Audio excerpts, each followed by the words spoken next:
ओम शांति। आज नवरात्रि का चौथा दिन है। ये माँ दुर्गा का चौथा स्वरूप है। नवरात्रि के चौथे दिन माँ कुष्मांडा का आह्वान करते हैं, पूजा करते हैं, आराधना करते हैं।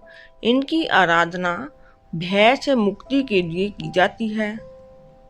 माँ कुष्मांडा को ब्रह्मांड को जन्म देने वाली आदि शक्ति भी कहा गया है। इनका निवास सूर्य मंडल के मध्य में है। जब चारों ओर अंधकार था तब इनकी दिव्य मुस्कान से ब्रह्मांड की रचना हुई, जिस कारण इन्हें कुष्मांडा कहा गया है। माँ कुष्मांडा का नाम कुष्म और आंड शब्द से बना है। कुश अर्थात गर्माहट और आंडा अर्थात जिसके अंदर ब्रह्मांड को रचने की शक्ति हो।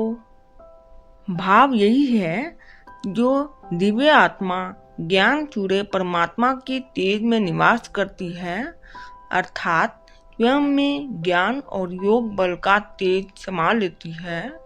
यह अपने जीवन द्वारा नए स्वर्गीय संसार की रचना के निमित्त बन जाती है। जिस घर में नारी खुश रहती है वहाँ पॉजिटिव एनर्जी, पॉजिटिव वाइब्रेशन उत्पन्न होते हैं। पूरे घर का वायुमंडल बदल जाता है, घर स्वर्ग बन जाता है। इसलिए नारी पर अत्याचार भी नहीं करना चाहिए।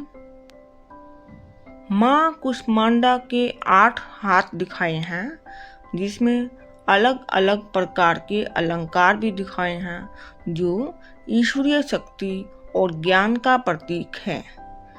इनके एक हाथ में स्वदर्शन चक्र दिखाया है, अर्थात स्व का दर्शन करना।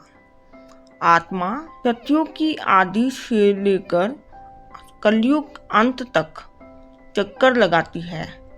स्वदर्शन चक्कर से किसी का गला काटना नहीं, लेकिन 5 विकारों रूपी असुरों का गला काटना है।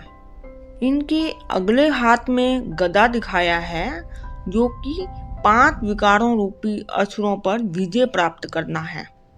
इनके अगले हाथ में जप की माला दिखाई है, अर्थात परमात्मा शिव को निरंतर याद करना। निरंतर याद करने से जीवन के सारे दुख खत्म हो जाते हैं। इनके अगले हाथ में कमल पुष्प दिखाया है। कमल पुष्प अर्थात घर गृहस्थ में रहते हुए भी कमल पुष्प समान इस दुनिया से न्यारा होकर रहना। इनके अगले हाथ में तीर और धनुष दिखाया है, अर्थात जो बाप ने ज्ञान दिया उसका औरों में ज्ञान बांटना।